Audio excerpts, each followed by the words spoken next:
اللہ حفاظت کرے، بعض لوگ بات بات میں جھوٹ بولتے ہیں اور کہتے ہیں ہم تو مذاق کر رہے تھے، یعنی ہنسانے کے لیے، تاکہ میری اس جھوٹ سے لوگ ہنسے، لوگوں کے چہرے کے اندر مسکراہٹ ہو۔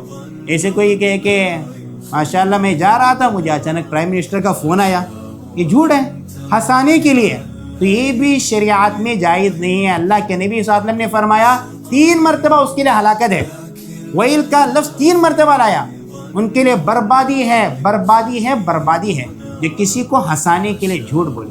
اللہ کے نبی صلی اللہ علیہ وسلم کبھی مذاق کرتے تھے، مذاق کر سکتے ہیں، اور اچھا مذاق، کیونکہ اس میں دوسرا پیغام دینا تھا نبی صلی اللہ علیہ وسلم کو۔ کہا کہ بوڑھی جنت میں نہیں جائے گی، تو رونے لگی۔